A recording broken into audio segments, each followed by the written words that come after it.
श्रावण का पहला दिन एक बेलपत्र शिव को अपनी मनोकामना कर कर रोग धोग बीमारी तकलीफ कष्ट दूर करने के लिए शंकर के शिवलिंग पर शिव महापुराण में सुना है शंकर भगवान पर 108 कुछ भी शिव को चढ़ाना चाहिए श्रावण के महीने में। हमने पहले भी कहा था, पिछले लॉकडाउन की कथा निकाली है और श्रावण के महीने की कथा निकाल कर सुनना। उसमें कहा था आपके पास कुछ भी नहीं है तो 108 चावल के दाने चढ़ाइए, 108 मूंग के दाने चढ़ाइए, 108 आप चाहे तो सरसों के फूल चढ़ाइए, 108 चाहे तो सफेद पुष्प चढ़ाइए, 108 चाहे तो गुलाब की पत्तियां चढ़ाइए। पर सावन के महीने में एक नियम बनाना कि मैं 108 ये वस्तु शिव को समर्पित करती। उसका कारण क्या है? तो स्कंद पुराण में लिखा है शंकर भगवान को सावन के महीने में जब हम 108 कोई वस्तु समर्पित करते हैं तो शंकर उसको लाख और करोड़ों गुना कर कर हमको पूरे वर्ष में प्रदान कर देता है। इसलिए श्रावण महीने में 108 की महत्वता। श्रावण में अगर मान लो एक दिन आपका निकल भी गया, 2 दिन आपके छूट भी गए, कोई दिक्कत की बात नहीं। जो पेड़ तुम्हारे यहां लगा हो, जो पौधा तुम्हारे यहां लगा हो, जो वृक्ष तुम्हारे यहां लगा हो, जो क्यारा तुम्हारे यहां हो, कुंडी तुम्हारे यहां हो, उसी की मिट्टी को उसी के पेड़ के नीचे, उसी पौधे के नीचे उस मिट्टी को थोड़ा सा हाथ से उसको उठाकर एक लिंग की आकृति बना लें। उसमें जलाधारी बनाने की जरूरत नहीं, केवल लिंग की आकृति बनाकर उसी की पूजन वहीं कर कर पानी चढ़ाकर 15 से 20 मिनट बाद अपना काम करने के बाद उसी को उसी मिट्टी में विसर्जन कर दें अपनी कामना कर कर। देव अधिदेव महादेव 2 महीने के बाद क्या देगा ये वही जान सकता है। फिर निवेदन करेंगे सारे दिन तुम बाकी के दिनों में जाओ, सारी समस्या का हल जम जम के बोलो जरा 1 लोटा जल, पर सावन के महीने में 2 लोटा जल। घर से चलो तो लोटे के ऊपर लोटा हो, डबल देगा।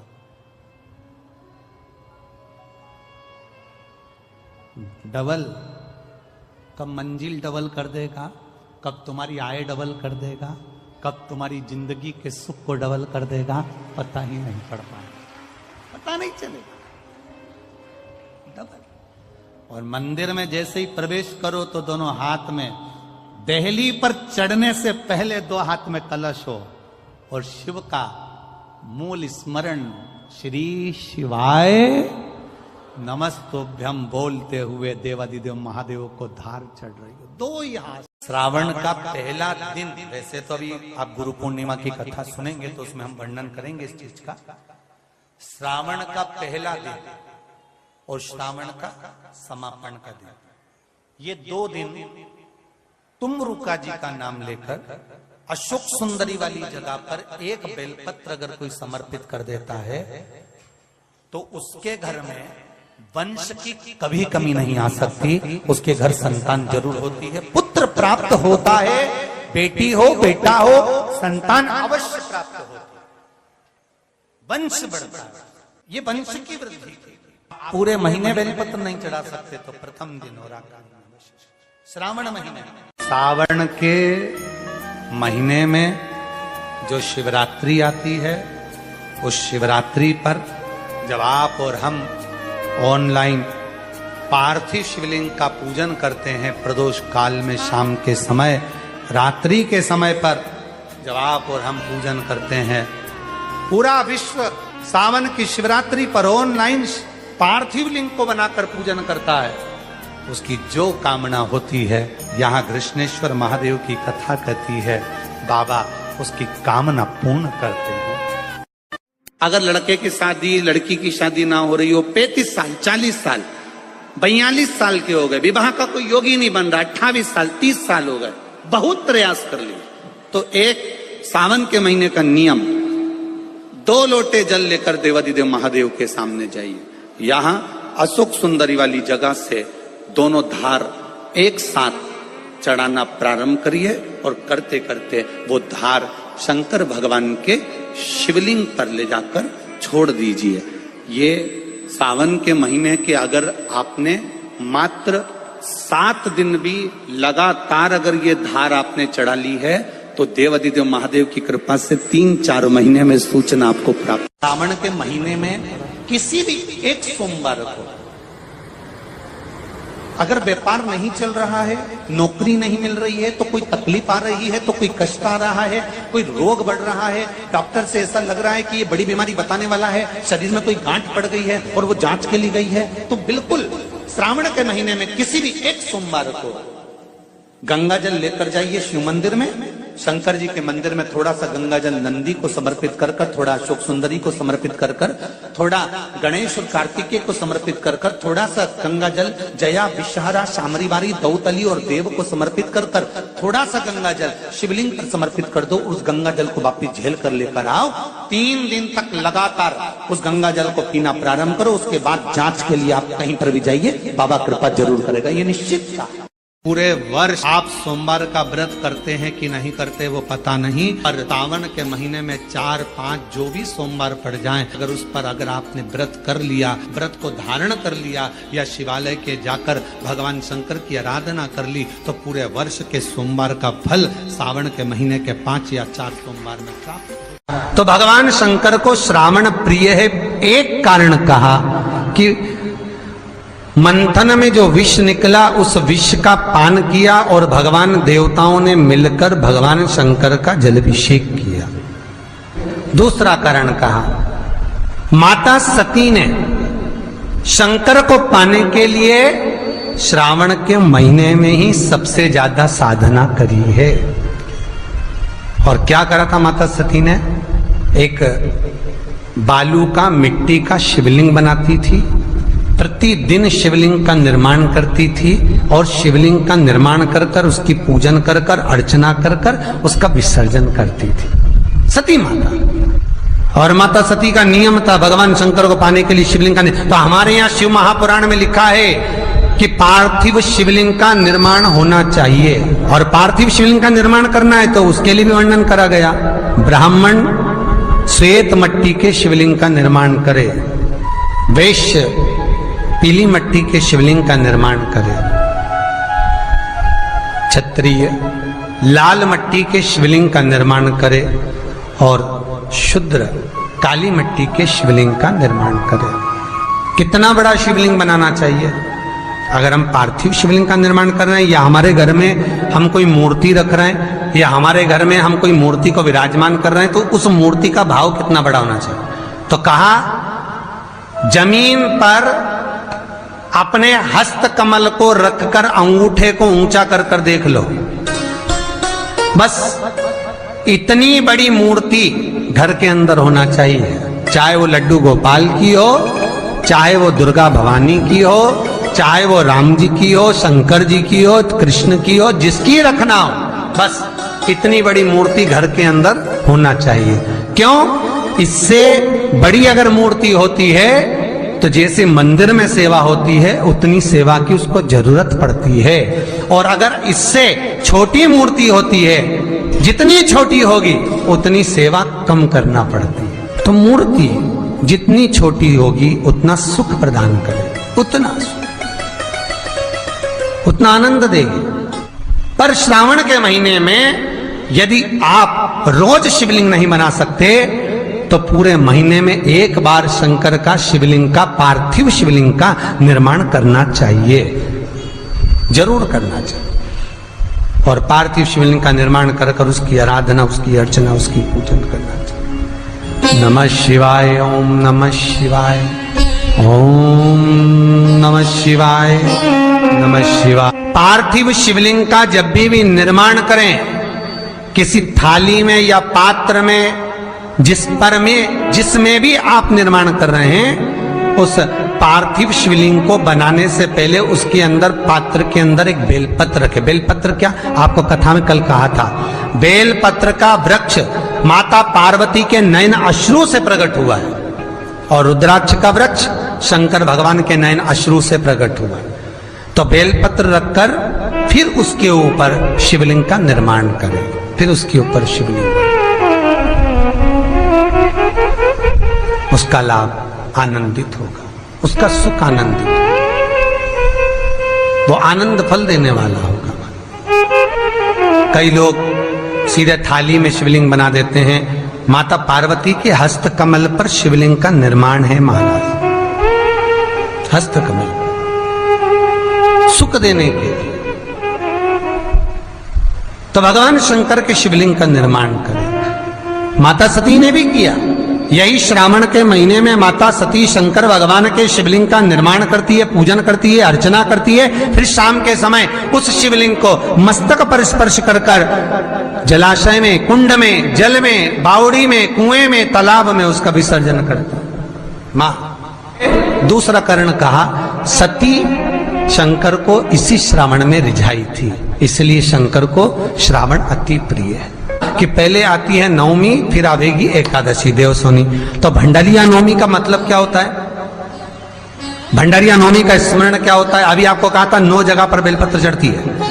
भंडारिया नवमी का मतलब ही यही है कि भगवान विष्णु सोने जाने से पहले नवमी तिथि के दिन 9 बेलपत्र भगवान शंकर को समर्पित कर कर भगवान शिव के मंदिर में बैठकर भगवान शंकर की आराधना कर कर भगवान विष्णु लक्ष्मी जी के साथ अपनी सृष्टि का कार्यभार 4 महीने के लिए शंकर जी को सौंप देते हैं भंडारिया नवमी के दिन। और एकादशी के दिन से, देवसोनी एकादशी के दिन जब भगवान सोते हैं, उस दिन से भगवान शंकर पूरे कार्यभार को देखते हैं। पूरे कार्यभार, जब कार्यभार सौंपा गया, भगवान शंकर सृष्टि का संचालन करने लगे, तब ब्रह्मा और विष्णु ने आकर शंकर जी की आराधना यही श्रावण के महीने में करी थी कि आपने पूरा कार्य अच्छे से संभाला, इसलिए शंकर को श्रावण अति प्रिय है। ये तीसरा कारण है शंकर को श्रावण प्रियता का। अब शिव महापुराण की कथा करिए कि शंकर को श्रावण प्रिय चौथा कारण वर्णन करा कि ये कारण भगवान शंकर की आराधना माता पार्वती ने बाल्यपन से करी, खूब करी, खूब दिल से करी। ये कहते हैं कि अगर 1,00,000 बेलपत्र समर्पित कर रहे हो और तुम्हारे पास में अगर वो बेलपत्र नहीं है तो तुम 1,00,000 मत चढ़ाओ। आप तो एक बेलपत्र, परंतु वो बेलपत्र भी पूर्ण तरह से साफ, सुंदर, सुरक्षित, खंडित ना हो, वो मुझे समर्पित करो।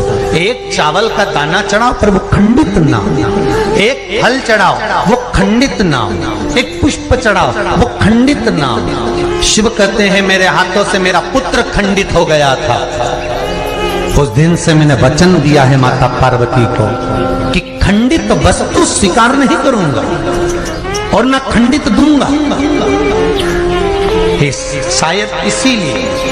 शायद इसीलिए ये चरित्र कथा है कि जिस नारी का गर्भ 2-3 महीना ठहरने के बाद में गर्भ गिर जाता हो, 4 महीना ठहरने के बाद गर्भ गिर जाता हो, गर्भ बच्चा पूर्ण नहीं होता हो, या बच्चा कहीं शरीर के अंदर डॉक्टर कह रहे हैं सोनोग्राफी में कि ये विकलांग है, बच्चे के पाँव में या मुख में या शरीर में पानी भरा गया है, ये सुरक्षित नहीं होगा, ये बुद्धि से कमजोर होगा, या ये बच्चा ऐसा विकलांग होगा, तो उसी समय पर जैसे ही डॉक्टर ने कहा वैसे ही एक श्रीफल, और वो श्रीफल खंडित नहीं होना चाहिए, उस श्रीफल पर जो नारी है गर्भ से है, उस नारी का सिर से लेकर एड़ी तक एक लच्छा, लच्छा मतलब मोली, मोली मतलब नाड़ा जो हाथ में बांधते हो कलेवा, उसको नाप कर श्रीफल पर भगवान शंकर का नाम लेकर उस स्त्री का नाम और गोत्र बोलकर बांधकर भगवान शंकर के चरणों में ले जाकर रख दीजिए, फिर वो बच्चे की जवाबदारी शिव की हो जाती है, फिर शंकर की, क्योंकि शिव ने माता पार्वती को वचन दिया था कि मैं खंडित नहीं दे सकता। सारे देवताओं के मंदिर में नारियल फूटता है, हनुमान जी के मंदिर में नारियल फूटता है, राम जी के मंदिर में नारियल फूटता है, देवी जी के मंदिर में नारियल फोड़ा जाता है, पर शंकर जी के मंदिर में नारियल नहीं फोड़ा जाता। आखा की आखा दिया जाता है कि पूर्ण दीजिए, बेलपत्र पूर्ण दीजिए, फल पूर्ण दीजिए, एक चावल का दाना भी दे रहे हो तो पूर्ण दीजिए। उसमें एक और अच्छी बात है, बहुत ध्यान लगाकर सुनिएगा जरा। जितने आस्था चैनल पर सुन रहे हो, यूट्यूब पर सुन रहे हो, फेसबुक पर सुन रहे हो, या इस पंडाल में श्रवण कर रहे हो, बहुत सावधानी से ध्यान दीजिएगा।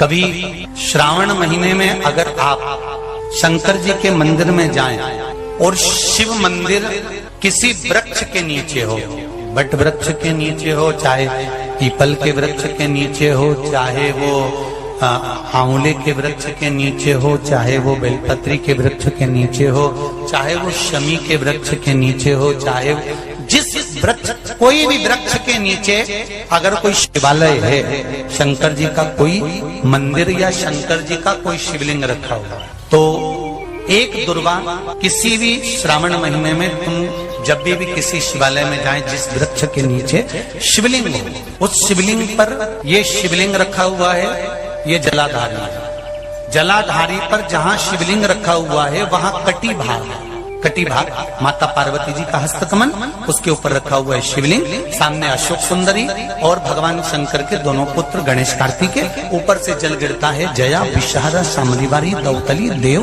ये भगवान शंकर की 5 बेटियां। तो जो कटी भाग, इस कटी भाग पर अगर मात्र एक दुर्वा समर्पित कर जिसकी किडनी या लीवर डैमेज हो रहा हो, काम नहीं कर रहा हो, या किडनी लीवर में कोई तकलीफ हो रही हो, या डायलिसिस चल रहा हो, तो मात्र एक दुर्वा उस कटी भाग पर श्रावण महीने में समर्पित कर उस दुर्वा के 7 टुकड़े कर 7 दिन प्रतिदिन सुबह के समय पर उसको चबाकर खा लेने पर या निगल जाने पर धीरे धीरे डायलिसिस बंद होने लगता है और किडनी लीवर अपना काम करना प्रारंभ कर देते हैं। एक दुर्वा, कितनी दुर्वा? एक दुर्वा, मात्र एक दुर्वा।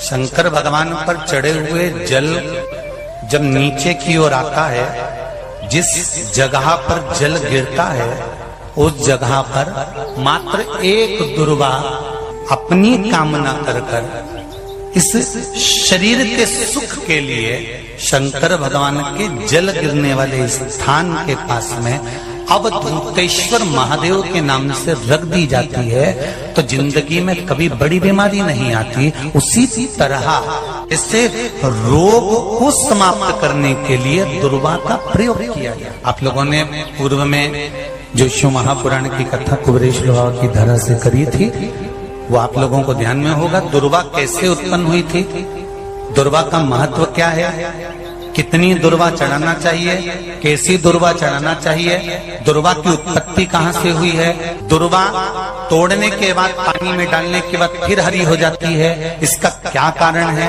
दुर्वा गणेश जी को क्यों चढ़ाई जाती है, शंकर जी को दुर्वा किस स्थान पर चढ़ाई जाती है, ये सारी कथा आपको पूर्व में इसी कुबेरेश्वर बाबा के पावन धरा से सुना चुके हैं, जो टीवी पर डली हुई है। कभी आपने नहीं सुनी हो तो यूट्यूब पर से दुर्वा महापुराण की कथा आप निकाल कर उसको श्रवण कर सकते। उसमें वर्णन किया है कि इस दुर्वा का महत्व क्या है, दुर्वा का क्या। मात्र एक दुर्वा शिवलिंग पर चढ़े हुए जल जहां से नीचे की ओर गिरता है, उस जगह पर मात्र अपने शरीर की कामना करते हुए भगवान से रोग मुक्ति के लिए एक दुर्वा अगर समर्पित कर दी जाए तो कोई बड़ी बीमारी जिंदगी में आ ही नहीं सकती, ग्रहण ही नहीं पा, मतलब ग्रसित नहीं कर सकती। श्रावण के महीने की श्रावण शिव महापुराण की कथा सुन रहे थे, एक बात दिल से बताना, जितनी सौभाग्यवती माताएं होती हैं ये संक्रांति पर भी 13 चीजें दान करती हैं, 14 चीजें दान करती हैं। बीच में कोई 16 सोमवार का उद्यापन करेंगी तो भी सुहाग की सामग्री देंगी,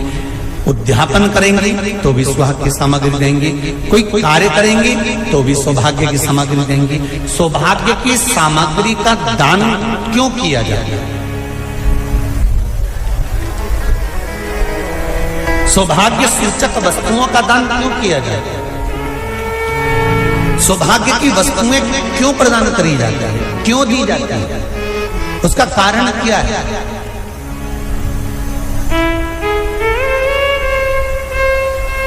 क्यों देते हैं महाराज?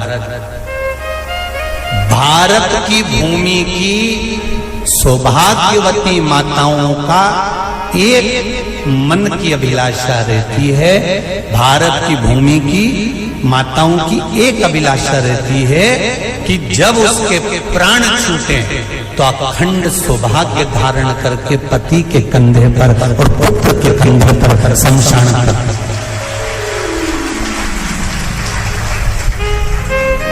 ये भारत की भूमि की माताओं की सोच है, उनके मन का संकल्प, उनके मन का भाव।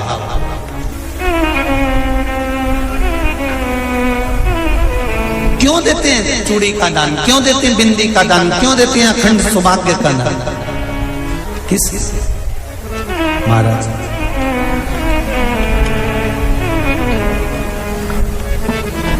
मेरे हाथों में भर भर के चूड़ी रहे, मेरे हाथों में भर भर के चूड़ी, और मैया कोई कामना मेरे मस्तक पे चमकती चूनर रहे, मेरे मस्तक पे चमकती चूनर रहे, और मैया कोई कामना मेरी मांगों में भर भर के सिंदूर रहे, मेरी मांगों में भर भर के सिंदूर रहे, और मैया कोई कामना नहीं मेरे पाँव में बिछुड़ी का जोड़ा रहे, एक बिछुड़ी नहीं, कितनी? 2, 3, 4, 5, एक एक पाँव में जोड़े से बिछुड़ी होना चाहिए, केवल एक नहीं, सिंगल नहीं। वो तो आजकल का फैशन हो गया महाराज, जो केवल एक बिछुड़ी धारण कर लो उसी में फैशन दिखे। श्रावण की शिव महापुराण की कथा कहती है, जब बेटी को विदा करा जाता है और पहली बार बेटी के पांव में जब बिछुड़ी डाली जाती है, तो वो बिछुड़ी भी अलग अलग नहीं होती, उस बिछुड़ी के जोड़ को चेन से एक दूसरे से बंधा हुआ होता। बोलो सही है कि गलत है? जितने आस्था चैनल पर कथा सुन रहे हैं, जितने फेसबुक पर सुन रहे हैं, यूट्यूब पर सुन रहे हैं, सुन लेना कि मेरे भारत की माताओं का जब पाणी ग्रहण संस्कार किसी बेटी का होता है, उसके पांव में जब पहली बार बिछुड़ा पिनाया जाता है, बिछुड़ी पिनाई जाती है, तो वो बिछुड़ी भी एक दूसरे से बंधी हुई होती है, चेन से बंधी हुई होती है। उसको अलग अलग वाली बिछुड़ी शादी के मंडप में नहीं पिनाई जाती। क्यों? जैसे ये बिछुड़ी एक दूसरे से पांव में बंधी हुई है, तुम्हारी जिंदगी अंतिम श्वास तक ऐसी ही बंधी हुई है, यही वर्णन है। वो तो अब माताओं ने थोड़ा सा फैशन चेंज कर दिया, अब पांव में ज्यादा बिछुड़ी नहीं पहनती, गड़ती है, चुभती है, एक बिछुड़ी धारण है। महाराज पर नहीं, बिछुड़ी भी 2 हो, जोड़े से। हमारी माताएं, भारत की भूमि की जो माताएं हैं, ये चूड़ी भी हाथ में पहनती है तो जोड़े से पहनती है। बोलो जैसा सही है कि गलत है? एक अकेली चूड़ी माताएं हाथ में धारण नहीं करती हैं। अगर भारत की भूमि की संस्कारित माताएं हैं और भारत की भूमि की सभ्यता और संस्कृति को जानती है, तो अकेली चूड़ी नहीं, जोड़े की चूड़ी पहनेगी, 2 चूड़ा डालेगी, 4 डालेगी, 12 डालेगी, पर सिंगल नहीं, अकेले। श्रावण के महीने की शिव महापुराण की कथा, जिसका नाम है श्रावण शिव महापुराण की कथा, ये कहती है कि पार्वती जी ने और गंगा जी ने ये चतुर्मास में जितना सौभाग्य का दान दिया है, उनके बराबर दुनिया का कोई व्यक्ति इतना सौभाग्य का दान नहीं दे सकता, जो माता गंगा और पार्वती दोनों दान दे रहे हैं।